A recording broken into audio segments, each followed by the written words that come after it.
Hi there, Kristen here. I want to talk a little bit about how I got to this point.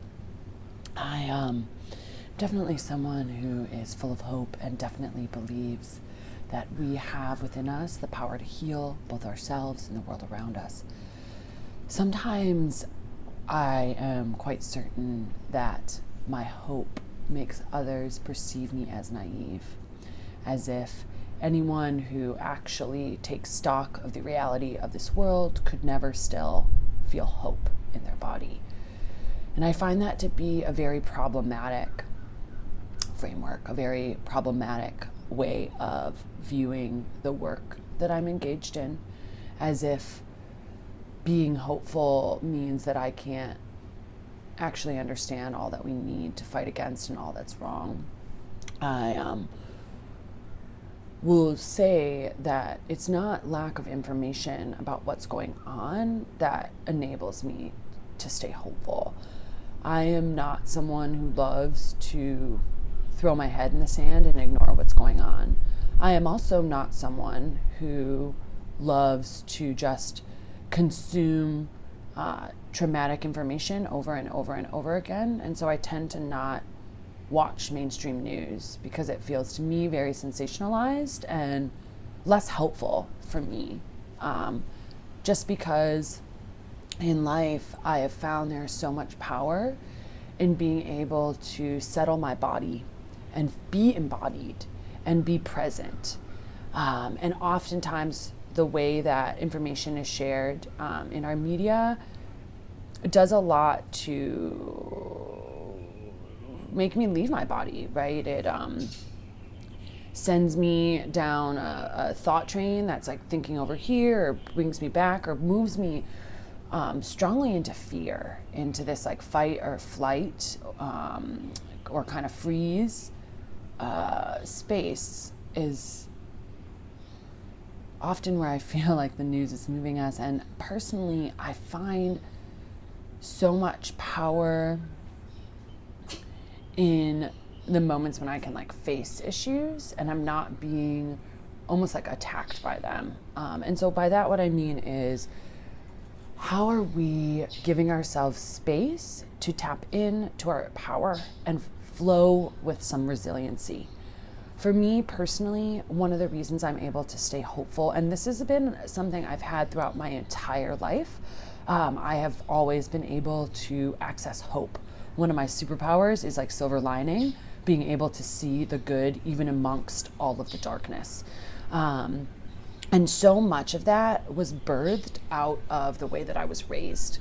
My parents met at a science fiction convention. They are both very immersed in science fiction fandom, which meant that I was raised by geeks and nerds and folks who wrote and created mystical and mythical worlds and used their imagination to create other stories, other ways of being, to use their imagination to comment on the human condition through sci-fi, through fantasy, right? And to me, there's so much power in magic in that. There's so much power in our ability to imagine what else could be. Truthfully, I feel like the established powers want us to look at fantasy, fiction with suspicion, because that, to me, is where I have at least found so much of my kind of like gumption to kind of like stand up against the establishment, right? Where like we can't challenge what is if we can't imagine what could be. We cannot challenge what is when we cannot imagine what can be. I mean, we can challenge it, but our ability to actually change anything without being able to imagine a different way is going to be really, really, really difficult. Really difficult. And I think that there's so much power that can come from imagination. For me, I know that I have found a lot of hope there.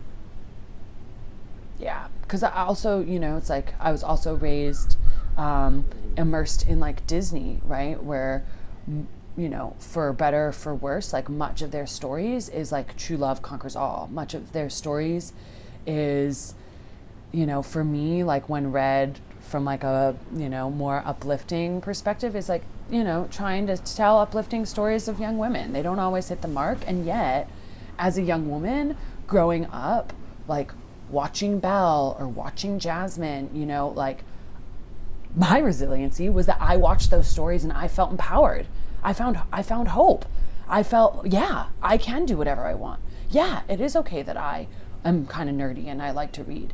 It's like sometimes the stories that we tell, it can be really easy to like nitpick at they didn't do well here. They should have done better here. And I think all that's great. I think that criticism and like being able to critique is really good. And on the other side of that same story is being able to hold that sometimes imperfect stories still have very powerful effects on the people who witness those stories. And so holding space for both, where we can like criticize the space for some inherent problematic stuff, right? Sci-fi is one of those spaces that it's like really only in the past like 15 years that like folks of color have really broke through that like barrier to getting their stories told. And truthfully, I'm freaking thrilled because I love reading Octavia Butler's works. I love reading N.K. Jemisin's works. I feel like there is a complexity that Black women bring to sci-fi stories that is just lacking in the stories written by many of the white men. And that's not a criticism. I'm not trying to like make some people better than others. I'm just saying that like the lives that Black women lead in this world, the complexities in which they, and the nuances in which they are face to face with every single day, means that the worlds that they've created, that I've read at least, have a richness and a complexity that is so refreshing for me, at least, to delve into and dive into. If that interests you, I would highly recommend any of the books written by N.K. Jemisin. Her Broken Earth series won the Hugo Awards, all three of them. My personal favorite of hers are the Dreamblood duology. Love it. Yeah, get in there, get some fantasy going. Love that. And I say all this really just to say that, like, one of my favorite descriptions of resiliency is from a recent book I was reading by Resna Menken called My Grandmother's Hands, in which he describes resiliency as a flow between people, between bodies. And so for me, when I think of the resiliency that I found and I find in fantasy, in fiction, in the imagination, so much of it too is tied into the relational aspect of it. The fact that that Fanish family, my sci-fi family, essentially that was my mom's chosen family. Those were her people, and the relationships that she built within that space and the relationships that I built within that space give us strength, right? Yeah, more on that later, but really I just think that the other piece that always really brings me hope, or at least that I find like resiliency in when we're talking about a flow, if resiliency is a flow between bodies, between beings, I find a lot of resiliency in the natural world, a lot of hope in the natural world. When I look at the world around us, it is easy sometimes to think, oh, doom and gloom, right? Like when fall comes and leaves start falling and it's like, oh no, this is bad. And at the same time, like winter offers this very unique time to like really like rest and like take stock and like hold on, like, kind of conserve our energy reserves and kind of like wait it out. And truthfully, like there's power in that. There's lessons there, like it isn't like inherently now this is like a bad thing. Like sometimes the time is for waiting, conserving.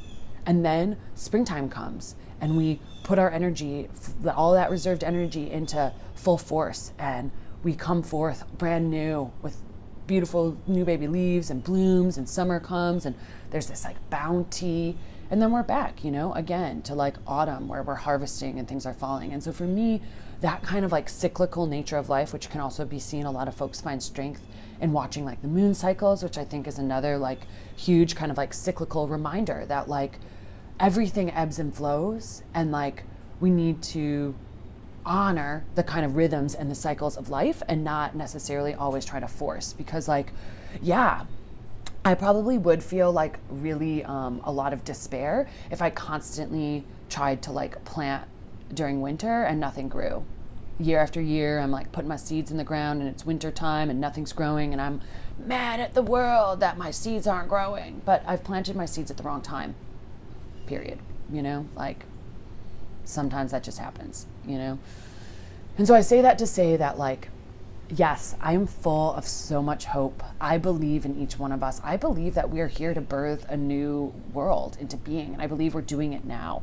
And I know that it doesn't always feel like that, especially for all of you strong souls who are out there like fighting the fight on the ground, like day in and day out. You're like doing the thing, and it feels, well, truthfully, hopeless. Like, I mean, and I say that from tapping into the work that I did in nonprofits, where sometimes it did feel like we're doing all of this work, we're putting in all this time, all this energy, and it's seemingly not changing anything. And yet we're making impacts on individual people's lives, and those people are going to ripple out, like the impact ripples. And again, it's like, for me, I learned that I can't find my like drive and my impact always, because yes, that's beautiful, but we don't always see our impact. And so for me, so much of my drive just comes from knowing that like this is what I came here to do, is to like help be a part of a healing solution. And part of that is making sure that each one of us feels that connection to resiliency so that we can do the thing we came here to do. Because each one of us has a purpose here, and I can't tell you what your purpose is, and no one else can tell you what your purpose is.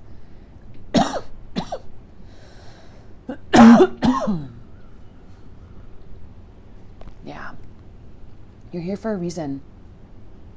We need you and your unique magic. This world wants so badly for us to move back into right relationship with each other and with the planet. We're getting there. It might feel slow going, but it's happening. And there's hope.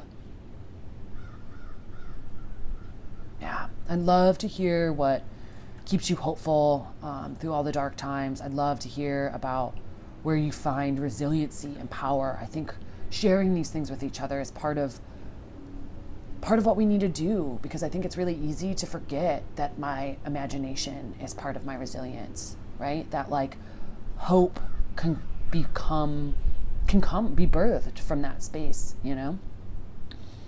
I love you. Keep doing what you're doing. I'd love to hear from you.